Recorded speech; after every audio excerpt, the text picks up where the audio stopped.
All right, welcome back everybody to week 3 now of my YouTube video kind of run through of college football. It's Jordan Clark back with another edition. Thank you first of all to, I believe I've had over 300 views in my first 2 videos. I appreciate it. If you have not subscribed yet, I have some new subscribers. Also thank you to you. Please subscribe. You can get some alerts of when my new videos come on. I'm back from a little bit of a hiatus from last week, a little bit later with this video because of football camp. Went pretty well, but I'm glad to be back and talking college football. Let me start off first of all from some of the comments I've had. I by no means am a professional when it comes to college football, but I am someone that knows a really great deal about college football. I'm doing this because I love the sport. It keeps me interacted. Plus my team's probably going to suck the next 5-10 years. So it just gives me a way I can kind of talk about college football and just kind of enjoy the process with people that are interested in it. So this week what we're going to do, we're going to kind of break it down in 3 parts. We're going to start off a little bit with, I'm going to talk about Northwestern for a couple of minutes because they are my favorite team. I'm probably going to talk about them to start off most of the videos that I do. The middle of the video, I'm going to break down the Pac-12 or 10 or 9 or 4, whatever you want to call it nowadays with people leaving and coming in. I know I said last week that I was going to break down the SEC, but I'm going to save that for next week. I'm going to kind of put the SEC and the Big 12 together into a joint video.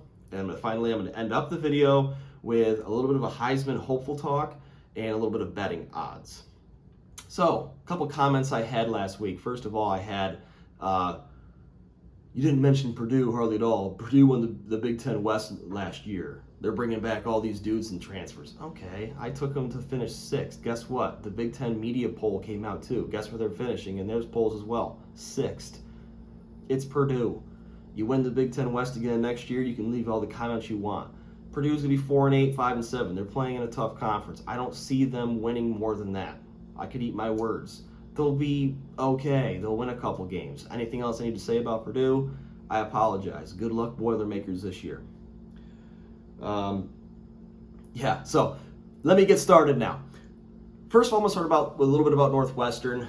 Another tough week as a Wildcat fan. It's not going to get any better for me. I'm starting to get that realization down in my head. I've been hopeful, and now I'm starting to come back downhill a little bit. Northwestern's up to 9 decommitments or transfers now from their team from last year. Another big blow this week as Jaheim Joseph, their starting safety, was the first starter for Northwestern that has decided to enter the transfer portal. Sucks. He was a great player last year. He did a really good job kind of helping, maintaining, whatever, the mess that was brought in from defensive coordinator O'Neal there. Sucks to see him leave, but again, like I said in my last video, I fully understand that. The big one, though, is the class of 2024 is breaking apart. It was the best class that Coach Fitz ever had in a 17-year reign as the coach of Northwestern. They've now had 5 decommitments from that class, and a big one this week as Dylan Senda, who was an offensive lineman from Michigan, decided to decommit.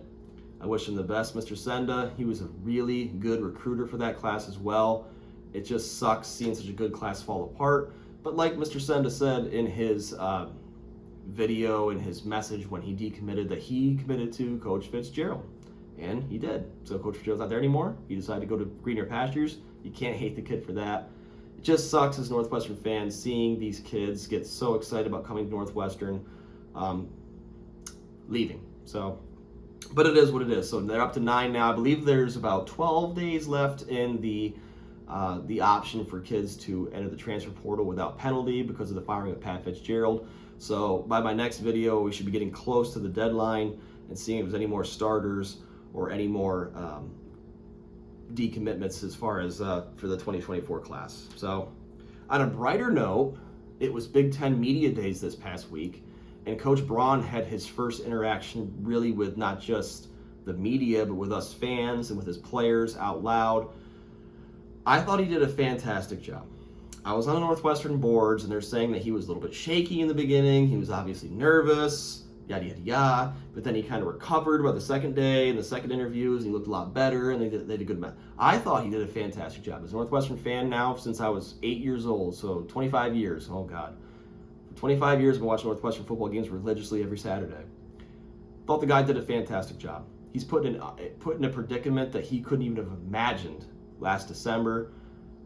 I thought his message was strong. I think he did a really good job communicating to the fans. I thought he did a good job of communicating to his players. I thought he had really good pitches. He put in some inserts I thought were really strong, talking about Pat Fitzgerald in the Rose Bowl, talking about Northwestern's upset over Notre Dame, trying to interact with fans a little bit, talking about how it's basically, as I've said in my last episode, or 2 episodes ago, is Northwestern against the world. Thought it was great. Thought he did an absolute fantastic job. I watched every single minute of his interviews on the Big Ten Media Days on my TV. Love the message, love the confidence. I have confidence in him. I would love to play for him. And I know there's a lot of kids still in that nucleus of this team this year that feel the same way as I do. So hats off, Coach Braun. Not to get too in depth with his speeches, but basically he just said that he has a quarterback room. He's loving the competition he's seeing right now with Ben Bryant, which was a fantastic name drop there. Hopefully Ben Bryant stays, the transfer from Cincinnati. And Sullivan, and even Jake Losh was mentioned in that. Side note, notice that Ryan Helinski, coming off that ACL injury, was not mentioned in that, which is interesting, but so there's going to be good competition there. Talked about his offensive defensive line, talked about how he's going to give away a little bit of responsibility to his defense this year. Did a fantastic job, in my opinion, even dropped Fitz's name in a positive light a few times, talked about what a good role model he was for him and how thankful he is for him, and talked about his family as well. Talked about as a family man. I love Dave Braun's message. I'm in on it. I know he's probably not going to be the coach next year, but as interim coach, I have faith in him to guide the 2023 Wildcats, so he did a good job. As far as the players, we had Bryce Kurtz, we had Rod Hurd III, and we had Bryce Gallagher, who were the 3 representatives for Northwestern this year. They decided to opt out the day before Big Ten Media Days. I fully understand it. I have no problem with it. Would I love to have heard their input in the whole situation and how they're kind of cohesing with the teammates? Sure. Any Northwestern fan would have loved to hear that. Northwestern board fans were all pissed off about it, and I have no problem with it. I saw another comment where they said that all you had to do is say we're giving no comment to hazing, and then none of the reporters are going to ask you another hazing question again the whole time. It's that easy. Are you fucking kidding me? Like, that was the dumbest comment I've ever seen. Of course they're going to keep asking questions about the hazing scandal. The kids stayed away from it. They're committed to football. They didn't want to take the limelight away from Coach Braun or from the other Big Ten coaches and players. No problem with the message they sent out to us, and no problem with them not being there. I expect big things from those 3. Hopefully they don't transfer and they stay. But yeah, I thought it was a good move by those 3, and I fully support it. Fully support it. So, like I said, Northwestern, the big thing for me, they'll be all right this year. I still think they'll be 3-9 or 4-8 for Northwestern, for what they've gone through. That's okay, in my opinion. My problem as a fan and analyzing this stuff is years after that, because they are not. That 2024 class is going to continue to break up. They're going to continue to get decommitments, and then the class after that. The smart thing for Northwestern to do, as far as an administrative standpoint, which Greg and Schill have not done once, would be to hire a big name coach in November and give him a couple months to recruit. First of all, I don't think they'll do that. Second of all, you have to have a coach that knows how to recruit. Sure, he could be from a winning program, he could be a family man, he could be a guy that has great morals. With a scandal, I get that, but if you want to save this program going forward, you got to get a guy that can recruit. Because Northwestern's nucleus of older players is okay. It's the younger kids. We're losing scholarships. We got to find a guy that can kind of recruit some 3-stars, some 2-stars, and develop that talent. Last note I'll leave on Northwestern before I get into the Pac-12. Saw a picture from, I believe I'm sorry if I'm saying this wrong because he's a new coach, I apologize, Coach Binns, who's the new wide receiver coach from Youngstown State, came over, is now the wide receiver coach for the Cats. Put up an Instagram picture, I believe it was yesterday. In the picture was the wide receiver core. I believe it was like at a barbecue function at Coach Binns' house. Awesome picture. It was like 10 or 11 guys. It was the big names. A.J. Henning, the transfer from Michigan, was there. Bryce Kurtz was there. Calvin Johnson III, big-time recruit they're trying to keep, was there. Reggie Flew was there. Important to keep those guys. It looks like those guys are going to stay. It looks like there's some cohesion happening there, and that I think they're starting to get into that us against the world mentality. I hope they keep that up. Also, I believe it was Reggie who had a shirt on in the picture. If it wasn't, I'm sorry.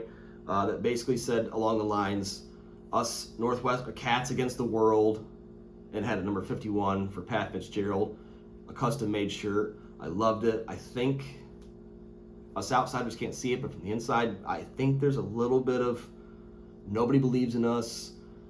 They took away our coach. We're not going to leave. We're going to play hard. So as a Cat fan, I have that hope for this year. Without the scholarships, I know it's going to be a tough hill to climb, especially against the Big Ten schedule they have coming up, but I'm holding on hope.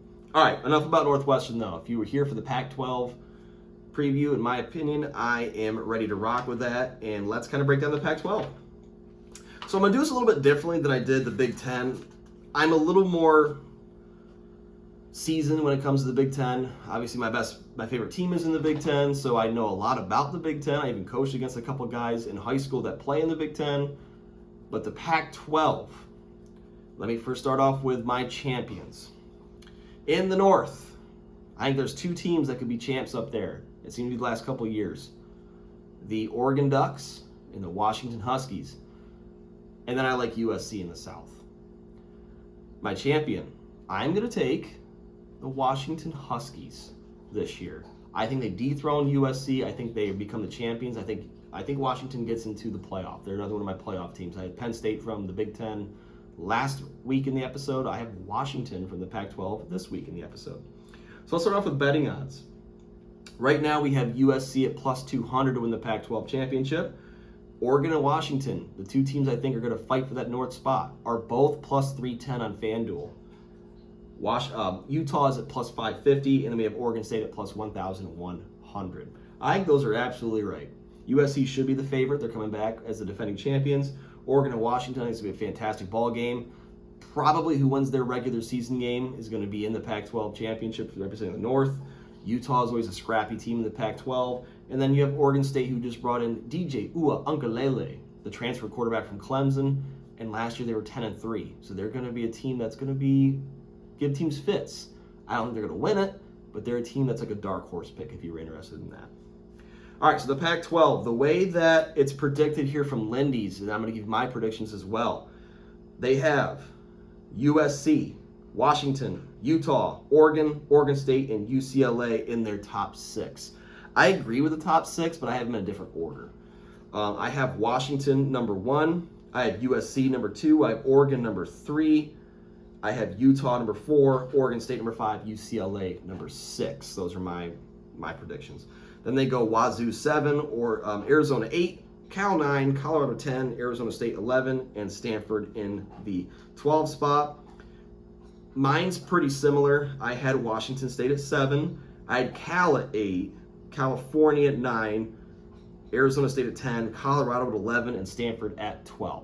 So pretty similar to what Lindy's is thinking, but I'm taking Washington to be the champs. They have USC at 12-1 to end the year. It includes the bowl game. Washington at 10-3. I'd flip-flop those. I think Washington is going to be your champs. So, without going too in-depth here, I do want to talk a little bit about the first team Pac-12. Caleb Williams is the quarterback for Lindy's. As far as the rest of offensive players for USC, they only have one more. They have wide receiver Dorian Singer, who was a big-time receiver for Caleb Williams last year. And then defensively, USC has 2. They have their 2 linebackers, Kareem Reed and Mason Cobb. And that's it for first-team players for USC. Washington has their wide receiver, Rome Odunze. They have Jayton McMillan, and they have an offensive lineman. Defensively, Washington has Brayton Trice, and they have a corner. So pretty similar when it comes to first-team Pac-12. I do like the diversity in the Pac-12 for the Big Ten. The Big Ten was just Penn State, Michigan, and Ohio State, with a couple sprinkled here and there. A lot of different first-teamers and different teams here, and second-teamers in the Pac-12. When you look at Oregon, they have their running back, Bucky Irving, as an offensive, and that's it. Defensively, Oregon they have one, They have Brandon Dorius, who is their defensive lineman. When you look at Oregon State, they have a running back, When you look at, well, they actually have 2 offensive linemen as well for Oregon State. And then when you look at Wazoo, they have a defensive lineman and a corner. So good diversity when it comes to first and second team here for Lindy's. All right, so kind of let's break down. Let's go team by team. This will be a lot faster, like I said, than last week in the Big Ten. Arizona, first of all, I don't have a lot to say about Arizona. They do bring back a lot of players. They bring back 8 on offense. Defensively, they bring back 1 player, and that is their linebacker, Jacob Manu. Besides that, it's a whole new defense for Arizona. Their quarterback was shoddy last year. He's a junior. He's a senior this year. Schedule's not very easy. They have to go to Mississippi State in one of their non-conference games, and they have to travel to USC, and they travel to Washington State. I could see the Wildcats finishing the year at 5-7 or 4-8. I believe they had them at, I'll say 5-7, and they have them at 6-6, so pretty similar. Arizona State's gonna be a tough year. 3-9, 2-10, something like that. They bring back 3 guys on offense, 5 guys on defense. Another tough schedule. Very easy non-con though. They start off the year with Southern Utah and with Fresno State. They do have to play Oklahoma State, which is a tough one. And they also have to travel to Utah, to UCLA, and to Washington. Be a tough year for the Sun Devils. Give me 3-9 for them this year. Moving forward with the Pac-12 out of the Arizonas. Cal, again, going to be a tough year for them. Non-conference is a little bit tougher. They do have to go to North Texas, which I'll talk about that actually here in a little bit. They have Auburn, which is a tough one. They do have Idaho, which is an easier one, but then they have to go to Washington. They have at Washington, at Oregon, and at UCLA. It's going to be a tough task there for the Bruins out of Berkeley. Give me 4-8 for them as well. Brings me to Colorado. I didn't mention it in the opening. Interesting aspect here with the Pac-12 as Colorado has decided to leave the Pac-12 just yesterday before I had filmed this. They're going to head back to the Big 12 where they should have been all along, where they came from. I think it's a good move by the Buffaloes. Prime time comes in his first year. There is a lot of hype. They had 51 kids either enter the transfer portal or decommit from last year from prime time when he came in and basically gave the whole speech about if you're not good enough, you're gone. I'm bringing in 5 stars. I'm bringing in my son. I'm bringing in the transfers from Jackson State. And a lot of people are on the Colorado train. I'm not yet. I would stay away from any over when it comes to Colorado betting. First of all, their non-conference schedule's hard. They have to go to TCU, who was in the playoff last year. They have Nebraska, and they have Colorado State. Those are tough non-conference games. And then in conference, they have to go at Utah, at UCLA, at Oregon, and they play USC. I am not sold on the Buffaloes. I mean, last year they were 1-11, 0-12 in the Pac-12. I'm sorry, 1-11, and they were 0 for whatever in the Pac-12. They did beat California. I apologize. 5-7 would be my ceiling for the Buffaloes this year. 3-9 would be more of an ideal pick. I would not go anywhere but bet over on FanDuel or DraftKings over 5 games for the Buffaloes. A couple years from now, if Deion decides to stay and he continues to bring in these top talents, these 5 stars, these 4 stars, whatever endorsements or NIL deals they have going on, yeah, it'll continue to tick up with the wins. But don't get too excited with the Buffaloes yet. I don't think they make a bowl game. So Oregon is another team that I think is going to be in contention when it comes to the Pac-12 North this year. They have Bo Nix back, who's a Heisman hopeful. They have a fairly easy schedule to begin the year with Portland State, at Texas Tech, and Hawaii, and Colorado and Stanford. They should start the year 5-0. Their first true test, and I think the best game in the Pac-12 this year is October 14th when Oregon has to travel to Washington. The winner of that game, I think, goes to the championship game. Then they have to go to Utah, which is a trap game. They have Washington State, California at home, and then November 11th, they do have USC at home. That could be another tough game. I could see the Ducks being anywhere from 9-3 to 11-1. I like that 10-2 mark. I believe when I looked on FanDuel, their over-under is 9.5. I would stay away from that because I think they could easily be 9-3 or easily be 10-2. But expect a big year from Bo Nix. They have 5 guys returning on offense. They have 5 guys returning on defense from last year's 10-3 team, 7-2 in the Pac-12. And they did beat North Carolina last year in the Holiday Bowl 28-27. Oregon's going to be good. They've been good. But I just don't think they're going to win the Pac-12 this year because of the Huskies. Oregon State's another fun team this year. They do bring in DJ Uiagalelei. Besides that, though, they bring back 5 guys on offense. 2 of them are offensive linemen and the running back, though, so they're going to rely heavily on him. And that's not act like DJ Uiagalelei was such a star at Clemson. He had a pretty good first year. Man, he struggled last year, though. He's heading closer to his brother. I believe his brother, I might be wrong, but I believe his brother plays at Oregon. So he's getting closer to home. But I don't think he's going to be enough to take the Beavs over that mark. Last year, they had a great year, 10-3, 6-3 in the Pac-12. They lost to Washington, Utah, and USC.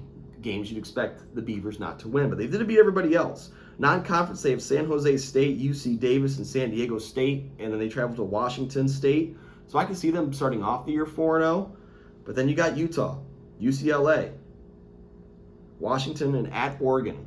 I think that's 4 losses right there if I'm right.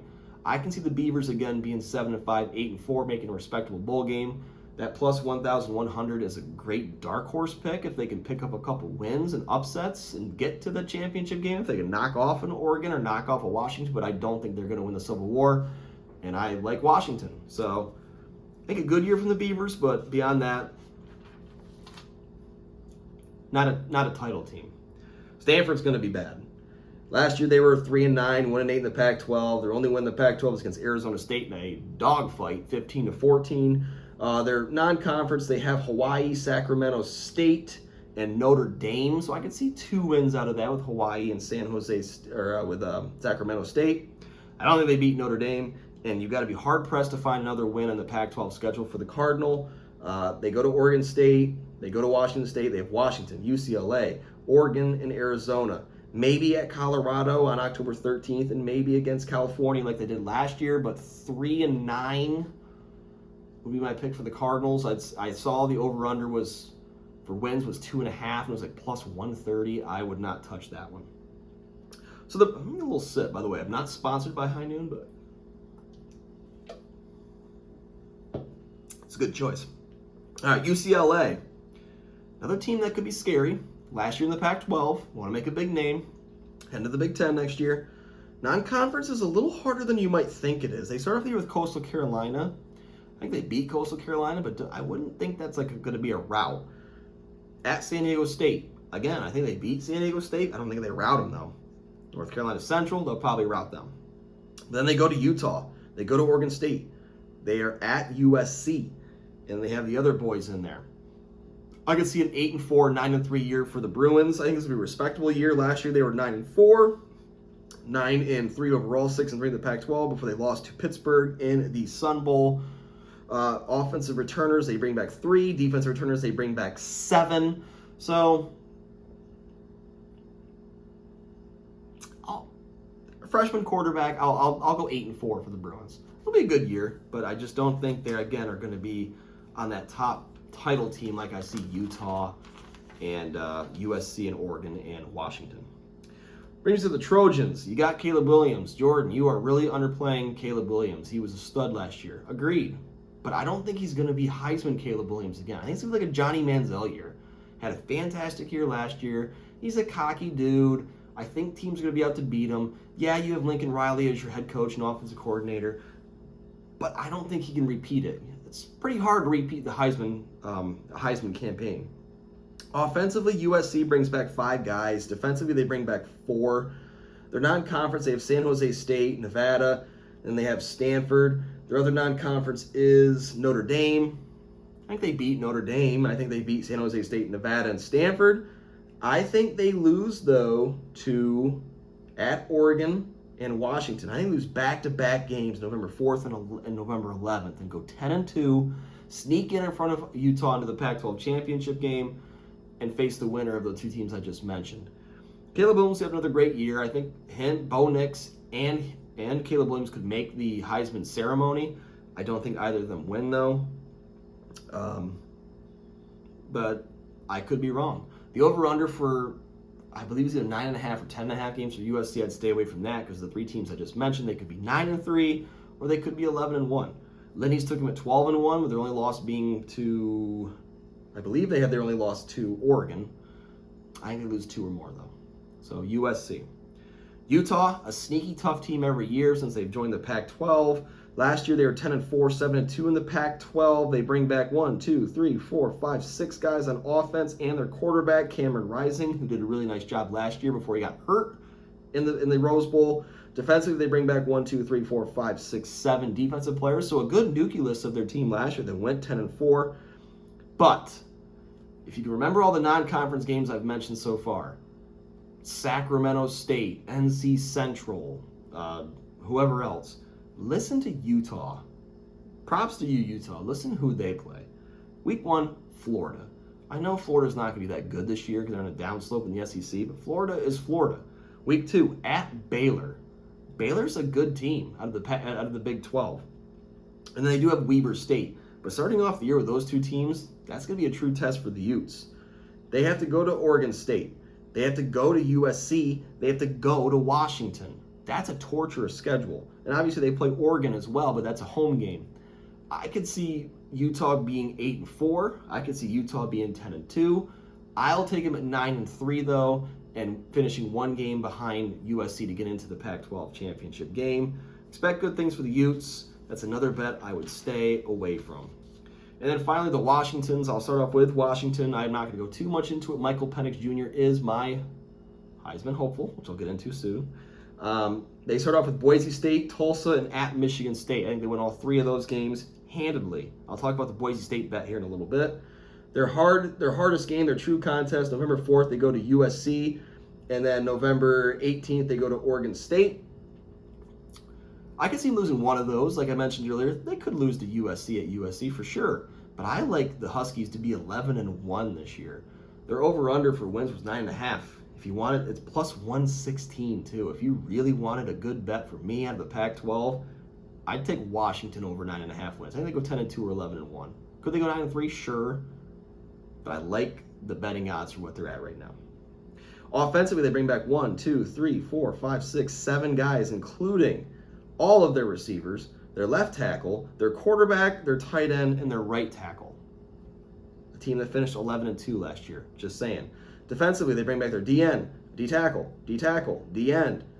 They bring back both safeties and a corner.